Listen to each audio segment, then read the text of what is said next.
The dust cloud on the horizon told Samuel McKenna everything he needed to know about the kind of trouble heading toward his ranch. He set down his coffee cup on the porch rail and squinted against the harsh Arizona sun, watching as 5 riders approached at a hard gallop. Even from a distance, he could see they were chasing something or someone. Samuel was a man who minded his own business. At 35, he had spent the last 10 years building his cattle ranch from nothing, carving out a life in the unforgiving desert where most men failed. He was tall and lean, weathered by sun and wind, with calloused hands that could gentle a spooked horse or handle a rifle with equal skill. His neighbors respected him, his cattle thrived, and he asked nothing from anyone except to be left alone. But as the riders drew closer, Samuel could see what they were pursuing. A young Apache woman running on foot across the desert, her long black hair streaming behind her as she stumbled over rocks and sagebrush. She was maybe 18 or 19, wearing a torn buckskin dress that had once been beautiful, but was now stained with dust and what looked like blood. The men chasing her were not Apache. They were white men, rough-looking types with the kind of hard faces that spoke of violence and cruelty. Samuel recognized the type. Bounty hunters, probably, or worse. Men who saw Apache people as less than human, as problems to be solved with bullets and rope. The girl stumbled and fell, scrambling back to her feet with obvious desperation. She was maybe 200 yards from Samuel's porch now, and he could see the terror in her dark eyes as she glanced back at her pursuers. They were gaining on her, their horses eating up the ground while she struggled on foot across the rocky terrain. Samuel McKenna was not a man given to impulsive actions. He thought before he acted, weighed consequences, considered all angles. But something about the sight of that terrified girl running for her life stirred something deep in his chest, something that had been sleeping since his wife Mary died 3 years ago. He stepped off his porch and walked toward the girl, his long strides covering ground quickly. She saw him coming and for a moment seemed torn between 2 fears, the men behind her and the unknown white man ahead of her.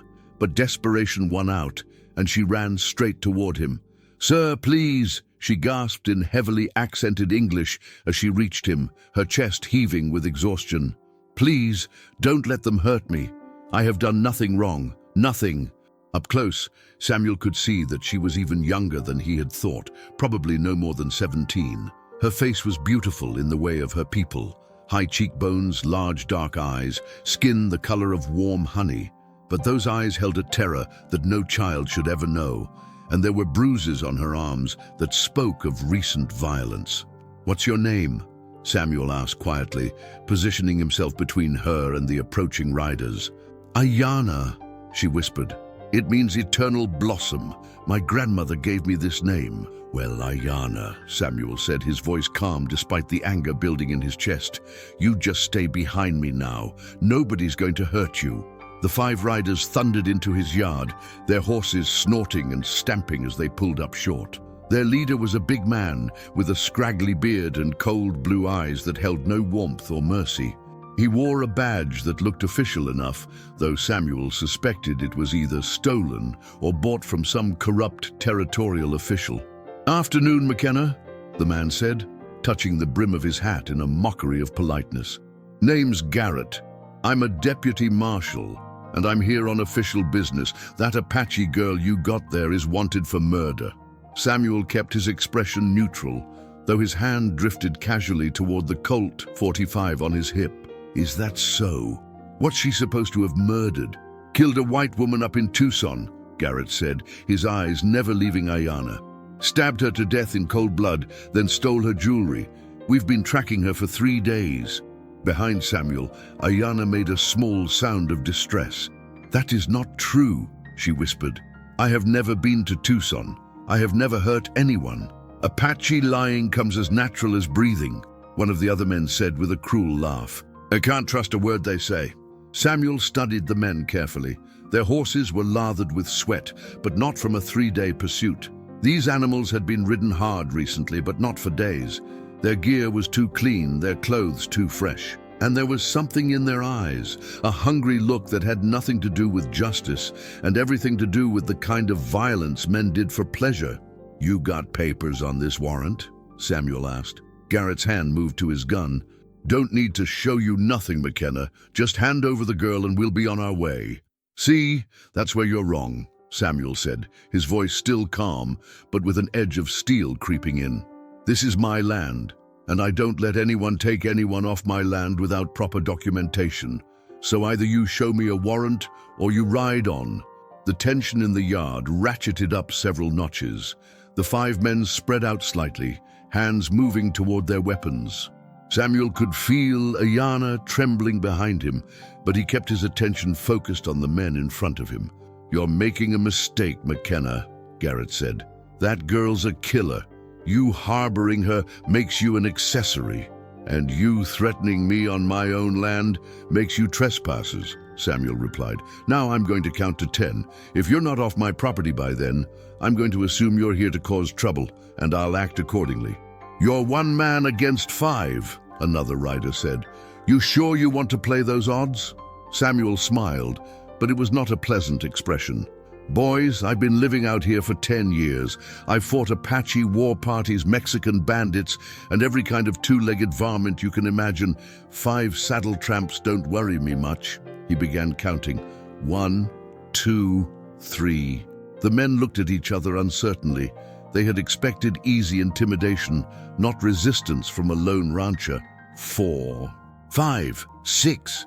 Garrett's face was turning red with anger and embarrassment. "This ain't over, McKenna. We'll be back with proper authority." 7, 8. "Let's go," one of the other men said nervously. "We can come back later." 9. The riders wheeled their horses around and spurred them into a gallop, disappearing in a cloud of dust and curses. Samuel watched them go until they were out of sight, then turned to face Aiyana. She was staring at him with a mixture of gratitude and disbelief. You made them leave. Why? You do not know me. You do not know if what they said is true." "I know enough," Samuel said. "I know those men weren't lawmen, whatever badges they might be wearing. I know they were lying about tracking you for 3 days, and I know a scared girl when I see one." Tears began to flow down Aiyana's cheeks. "They killed my family," she whispered. "My grandmother, my little brother. They came to our camp 3 days ago. They said we were harboring renegades, but we were not. We were peaceful. We just wanted to be left alone." Samuel felt something cold settle in his stomach. "What happened?" "They shot my grandmother first. She was old, no threat to anyone. Then they hurt my brother before they killed him. I hid in the rocks and watched. When they were done, they burned everything. I ran, and they have been chasing me ever since." The girl's story had the ring of truth to it. Samuel had heard similar tales before. Groups of men using the ongoing Apache conflicts as an excuse to murder and rob isolated families. The territorial government was weak, law enforcement was spotty at best, and men like Garrett operated with virtual impunity. "Why didn't you go to your people?" Samuel asked gently. "What people?" Aiyana's voice was bitter. "The reservation is a place of death and despair. The war bands would not accept me. I'm just a girl, and I have no warrior skills. I have nowhere to go, no one to protect me." Samuel looked at this young woman, little more than a child really, who had lost everything and was now completely alone in a world that saw her as less than human. He thought of his wife Mary, who had always said that a person's worth wasn't determined by the color of their skin or the circumstances of their birth. "You're not alone anymore," he said quietly. "You can stay here." Aiyana stared at him in shock. You would do that? But I am Apache. Your neighbors will not understand. Those men will come back." "Let me worry about my neighbors," Samuel said. "And as for those men, well, they'll find out that threatening people under my protection is a good way to get themselves killed." For the first time since he had seen her, Aiyana smiled. It transformed her face, revealing the beauty that terror had hidden. "Why?" she asked. "Why would you risk so much for someone you do not know?" Samuel was quiet for a long moment, thinking of Mary, thinking of the loneliness that had eaten at him for 3 years, thinking of the simple human decency that seemed to be disappearing from the world. "Because it's the right thing to do," he said finally, "and because everyone deserves a chance to live without fear." As they walked toward the house, Samuel began to formulate plans. Garrett and his men would be back, probably with reinforcements. The territorial authorities might or might not support them, depending on how much influence they had and how much money changed hands. Samuel would need to be prepared for anything, but looking at Aiyana walking beside him, her head held high despite everything she had endured, Samuel felt something he hadn't felt in years. Purpose. This girl had asked him not to let them hurt her, and he had given his word. Now he would do whatever it took to keep that promise.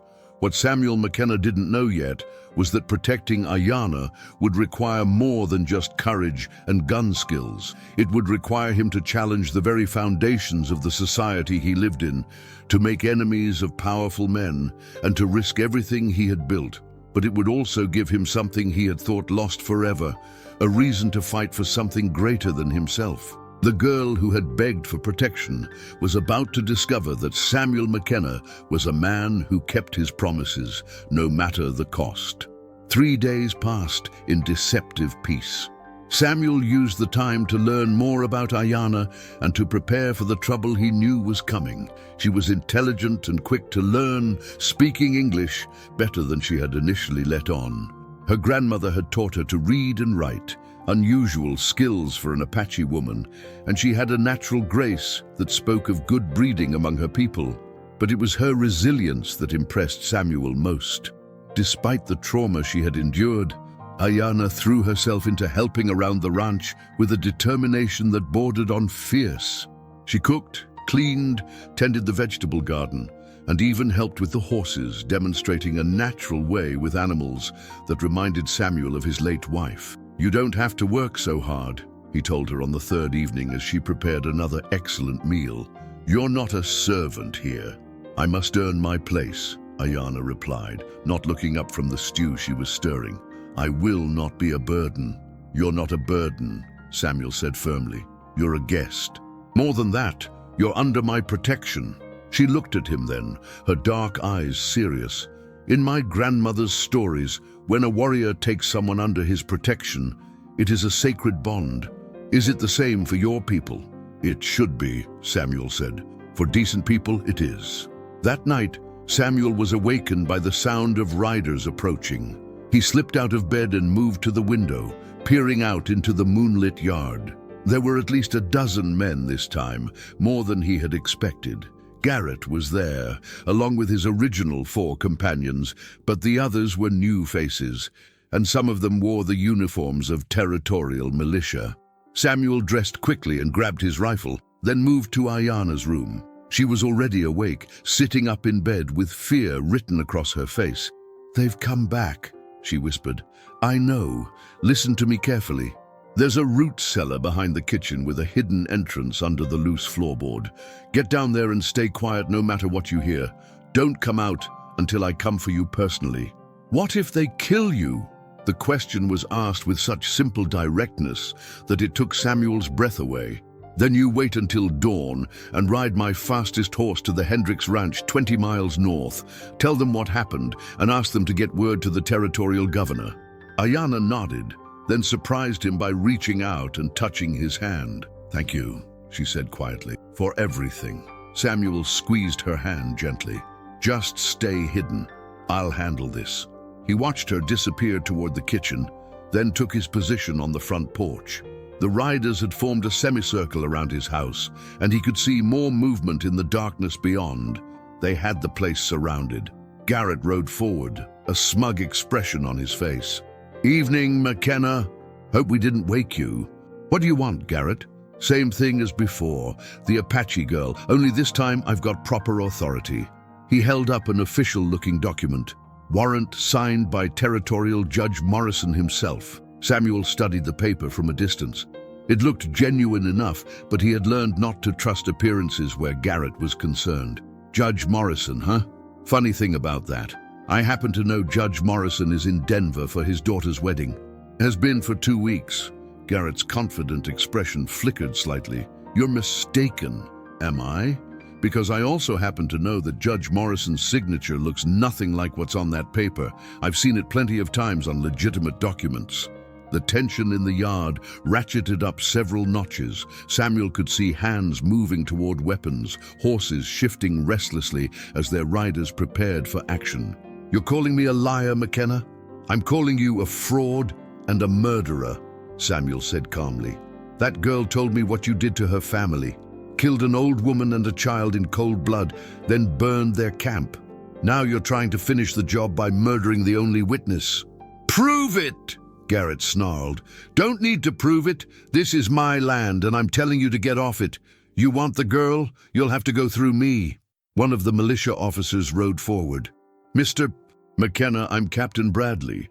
I understand your position, but we have a legal warrant for the arrest of this Apache woman. Interfering with its execution is a federal crime. Samuel looked at the captain, trying to judge whether he was part of Garrett's scheme or simply a decent man being used. Captain, that warrant is a forgery. Judge Morrison didn't sign it because Judge Morrison isn't even in the territory right now. You're being used. Bradley frowned and turned to Garrett. Is this true? Of course not, Garrett said quickly. McKenna's just trying to confuse the issue. The warrant is legitimate. Then you won't mind if I examine it more closely, Bradley said, holding out his hand. Garrett hesitated for just a moment too long. There's no need for that. We have our orders. Bradley's expression hardened. I said I want to see the warrant. The standoff stretched taut as a bowstring. Samuel could see the moment when Garrett made his decision, the moment when he chose violence over exposure. Now! Garrett shouted, going for his gun. Samuel was already moving, diving off the porch as bullets began to fly. His rifle barked once, twice, and 2 of Garrett's men tumbled from their saddles. But there were too many of them, and they had him surrounded. A bullet splintered the porch post next to his head.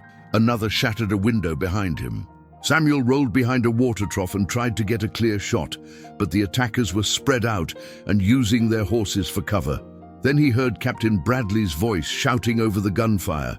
Cease fire! Cease fire, damn you! The shooting gradually died down, and Samuel could hear Bradley arguing furiously with Garrett. This is not what we agreed to. You said this was a simple arrest. The man's resisting lawful authority, Garrett snarled back. He's harboring a murderer. That warrant is a fake, and you know it, Bradley shot back. I'm ordering my men to stand down. Like hell you are. Garrett raised his pistol toward Bradley, but the captain was faster. His shot took Garrett in the shoulder, spinning him around and dropping him from his horse. The yard erupted in chaos as the militia soldiers found themselves facing off against Garrett's remaining men. Samuel used the confusion to his advantage, picking off 2 more of the bounty hunters before they realized where the shots were coming from. When the smoke cleared, Garrett and 3 of his men were dead. 2 others were wounded and disarmed. Captain Bradley stood in the middle of the yard, his smoking pistol still in his hand, looking like a man who had just seen his faith in the system shattered. Samuel emerged from behind the water trough, his rifle still ready. Captain, Mr. McKenna. Bradley holstered his weapon and walked over to examine Garrett's body. He picked up the forged warrant and studied it carefully. You were right. This is a fake. A good one, but a fake nonetheless. What happens now? Bradley was quiet for a long moment. Now I have to decide whether to report that we were duped by criminals into attacking an innocent rancher, or whether to pretend this whole thing never happened. And which way are you leaning? Toward the truth, Bradley said firmly. Whatever else I am, I'm not a liar or a murderer. These men were criminals, and they used my unit to try to cover their crimes. Samuel nodded, then called toward the house. Aiyana, it's safe now. She emerged from the kitchen, moving cautiously into the yard. When she saw the bodies, she stopped and stared, her face pale but determined. Are they all dead? She asked. The worst ones are, Samuel replied. The others will face justice. Captain Bradley stared at Aiyana, taking in her youth and obvious intelligence. Miss, I owe you an apology. We were told you were a dangerous criminal. It's clear now that we were lied to. They killed my family, Aiyana said quietly. My grandmother, my little brother. They burned our camp and chased me across the desert. All I wanted was to live in peace. Bradley's jaw tightened. I'm sorry for your loss. And I'm sorry my men and I were used as tools in this atrocity. He turned to Samuel. Mr. McKenna, I'm going to recommend that you and Miss... What's your full name, Miss? Aiyana Crow Feather, she replied. I'm going to recommend that you and Miss Crow Feather be given full territorial protection. What happened here today was an injustice, and the territorial government needs to make it right. Samuel felt a weight lift from his shoulders. Official protection would mean an end to the constant threat, an end to looking over their shoulders every day. There's just one problem, Bradley continued. The territorial government moves slowly, and there are other men like Garrett out there. Men who see Apache people as targets rather than human beings. Official protection is one thing, but practical protection is another. What are you suggesting? I'm suggesting that Miss Crow Feather needs more than just your protection, Mr. McKenna. She needs to be untouchable. She needs a status that even the worst men in the territory won't dare to challenge. Samuel frowned. What kind of status? Bradley looked between Samuel and Aiyana, then smiled slightly. The kind that comes with marriage to a respected white rancher. A woman with a white husband and legal standing in territorial society becomes very difficult to threaten or harm. The suggestion hit Samuel like a physical blow. Marriage? To Aiyana? The idea was so unexpected, so far outside anything he had considered, that he couldn't immediately respond. Aiyana, however, was staring at him with an expression he couldn't read. You would do that, she asked quietly. You would marry me to keep me safe. Samuel looked at this young woman who had already shown more courage and grace than most people displayed in a lifetime. He thought about the loneliness that had plagued him since Mary's death, about the way Aiyana had brought life back to his empty house, about the fierce protectiveness he felt toward her. If you're willing, he said slowly, then yes, I would. Aiyana was quiet for a long moment, studying his face. It would be a marriage of protection only, not of affection. Samuel felt his heart skip a beat. That would be up to you. I won't force anything on you, Aiyana. But I won't lie and say I haven't come to care for you these past few days. She smiled then, the same transformative smile he had seen that first day. Then yes, Samuel McKenna, I will marry you. And perhaps in time, it will become more than just protection. Captain Bradley grinned and clapped Samuel on the shoulder. Well then, it looks like we have a wedding to arrange, and I can guarantee you this, once you're Mrs. McKenna, Miss Crow Feather, there won't be a man in the territory foolish enough to threaten you. As Samuel looked at Aiyana, seeing the hope and trust in her dark eyes, he realized that what had started as a simple act of protection had become something much more significant. He was about to make this remarkable young woman untouchable, but in the process, she had already touched something deep in his heart that he thought had died with his first wife. The girl who had begged for protection was about to become the woman who would restore his faith in love. The news of Samuel McKenna's engagement to an Apache woman spread through the territory like wildfire, and the reactions were as varied as they were intense. Some called it scandalous, others called it romantic, and a few called it downright dangerous. But as Samuel prepared for the wedding that would make Aiyana untouchable, he discovered that changing a person's legal status was easier than changing people's hearts. The ceremony was scheduled for the following Saturday in the small territorial courthouse in Prescott, with Captain Bradley serving as both witness and unofficial protector. Samuel had chosen the courthouse deliberately, a public, legal ceremony that would leave no room for doubt about Aiyana's new status as a white man's wife. But the week leading up to the wedding tested both Samuel's resolve and Aiyana's courage in ways neither had anticipated. The first challenge came from Samuel's nearest neighbor, Tom Hendricks, who rode over on Tuesday morning with a face like a thundercloud. "Sam, what the hell do you think you're doing?" Hendricks demanded, dismounting from his horse with obvious agitation. Marrying an Apache? Have you lost your mind? Samuel continued shoeing his horse, not looking up from his work. I'm marrying a woman who's been through hell and deserves a chance at a decent life. What business is it of yours? What business? Sam, we're neighbors. We've got to live in this territory together. You marry that girl, and every Apache in Arizona is going to think they can just waltz onto our land and demand the same treatment. Aiyana isn't every Apache, Samuel said, his voice hardening. She's a specific person who lost her family to murderers and came to me for help. I'm not making a political statement, Tom. I'm doing what's right. Hendricks stared at him for a long moment. You really care about her, don't you? This isn't just about protection. Samuel finally looked up, meeting his neighbor's eyes. Yeah, Tom, I care about her more than I thought possible. Hendricks shook his head, but his expression softened slightly. Well, I hope you know what you're doing, because there are folks in this territory who aren't going to take kindly to this marriage, and some of them have more guns than sense.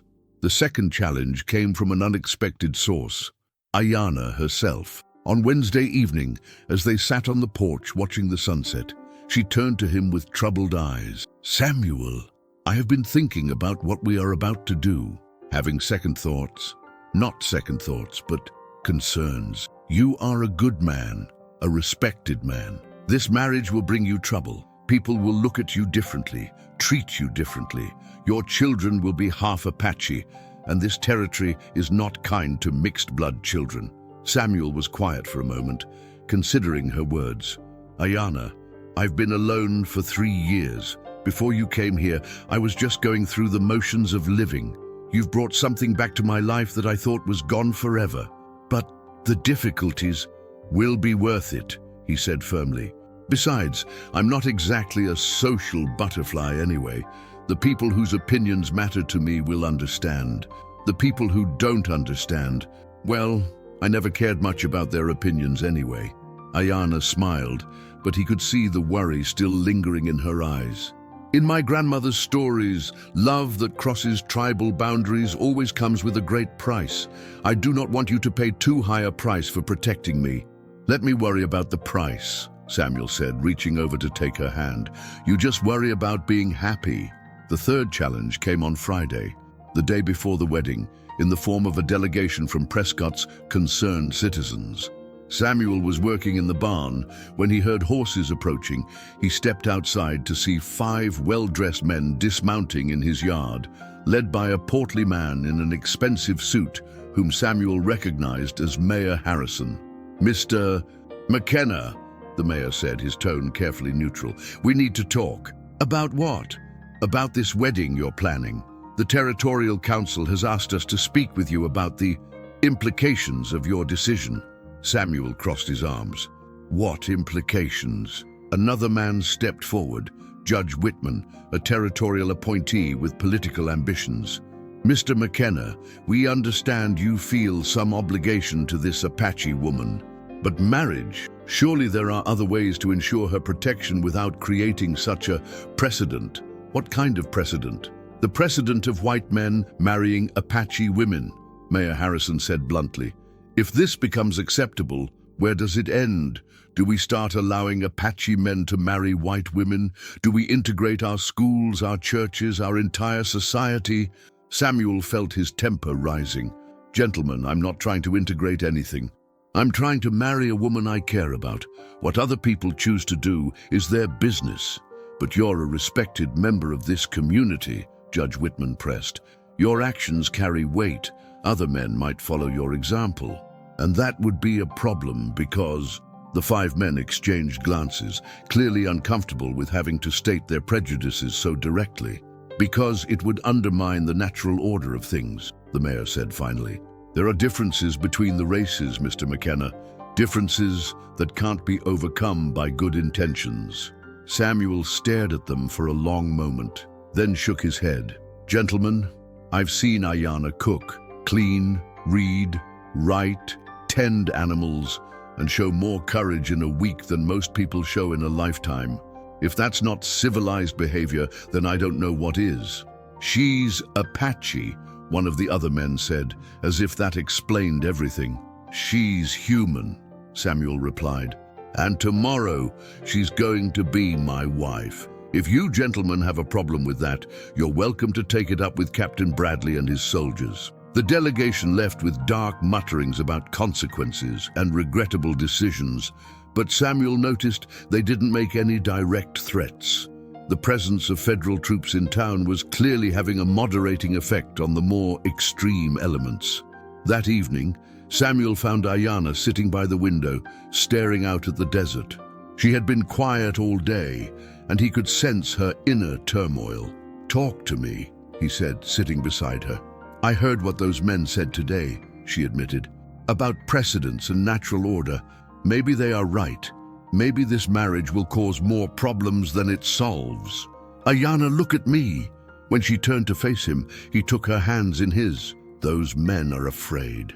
They're afraid that if people see you as an individual instead of just an Apache, they might have to start seeing all Apache people as individuals. They're afraid that their simple worldview might get complicated.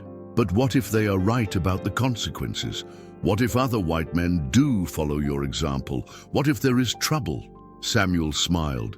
"Then maybe this territory will become a better place. Maybe children will grow up seeing people as people instead of as enemies. Maybe that's a consequence worth having." The wedding day dawned clear and bright, with a crisp autumn air that seemed to promise new beginnings. Samuel dressed in his best suit, the same one he had worn to marry Mary 8 years earlier, while Aiyana wore a simple but elegant dress that Samuel had bought for her in town. The courthouse was packed when they arrived, with curious onlookers filling every available space. Some faces were friendly, others hostile, but most were simply curious about this unprecedented event. Captain Bradley met them at the entrance, resplendent in his dress uniform. "Ready for this?" he asked Samuel. "More than ready." Judge Morrison, the real Judge Morrison, who had returned from Denver just in time, performed the ceremony with dignity and gravity. Samuel had worried that the judge might refuse, but Morrison was a fair man who believed in the law above personal prejudice. "Do you, Samuel McKenna, take this woman to be your lawfully wedded wife, to have and to hold in sickness and in health, for richer or poorer, for better or worse, until death do you part?" "I do," Samuel said, looking into Aiyana's eyes and meaning every word. "Do you, Aiyana Crow Feather, take this man to be your lawfully wedded husband, to have and to hold in sickness and in health, for richer or poorer, for better or worse, until death do you part?"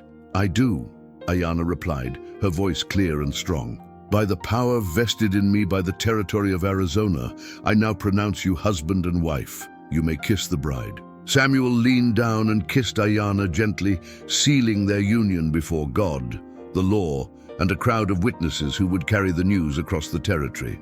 As they walked out of the courthouse as Mr. and Mrs. McKenna, Samuel could hear the murmur of voices behind them, some approving, some disapproving, all acknowledging that something significant had just happened. Captain Bradley caught up with them outside. "Congratulations, Mr. and Mrs. McKenna. I've already filed the marriage certificate with the Territorial Registry. Mrs. McKenna is now a legal citizen of the United States, with all the rights and protections that entails." "Thank you, Captain," Samuel said, "for everything." "Don't thank me yet," Bradley replied with a grin. "Wait until you see what I've arranged for your wedding present." He led them around the corner to where a small crowd had gathered around a familiar figure, Territorial Governor Anson Safford himself, who had made the journey from Tucson specifically for the occasion. "Mr. and Mrs. McKenna," the governor said, stepping forward with a warm smile. "Congratulations on your marriage. Captain Bradley has told me quite a story about how you two met." "Governor," Samuel said, surprised, "this is an unexpected honor." "The honor is mine," Safford replied. "It's not often I get to meet a man brave enough to stand up to criminals and corrupt officials, or a woman courageous enough to survive what Mrs. McKenna has survived." He turned to address the crowd that had gathered. Ladies and gentlemen, I want you all to witness something important. Mrs. Aiyana McKenna is not just the wife of a respected rancher, she is a full citizen of this territory under the protection of territorial law. Any man who threatens her, harasses her, or attempts to harm her will answer to the full authority of the territorial government. The governor's words carried the weight of law and the promise of federal protection. Samuel felt a surge of relief and gratitude as he realized that Aiyana was now truly untouchable, not just because of their marriage, but because of the official backing of the territorial government. As they rode home that evening, Aiyana was quiet for a long time before finally speaking. "Samuel, when I ran to you that first day and begged you not to let them hurt me, I never imagined it would lead to this." To what? To feeling safe, to feeling loved, to feeling like I belong somewhere again. Samuel reached over and took her hand. "You do belong somewhere, Aiyana. You belong with me for as long as you want to stay." She smiled, and in that smile, Samuel saw not just gratitude or relief, but the beginning of something deeper, the kind of love that grows slowly and surely between two people who have chosen each other freely. "Forever," she said simply. "I want to stay forever." As they rode toward their ranch, their home, Samuel reflected on the remarkable chain of events that had brought them together. A desperate girl had begged him not to let them hurt her, and in protecting her, he had found something he hadn't even known he was looking for. Aiyana McKenna was indeed untouchable now, protected by law, by love, and by a husband who would move heaven and earth to keep her safe. But more than that, she had touched something in Samuel that had been dormant for years, bringing him back to life in ways he was only beginning to understand. The girl who had cried for protection had become the woman who would heal his heart, and together they would build a life that defied the prejudices and limitations of their time. In making her untouchable, Samuel had discovered that she had made him whole. Legal notice. This story is entirely fictional and created for entertainment purposes. Any resemblance to real persons, living or dead, real events or real institutions, is purely coincidental.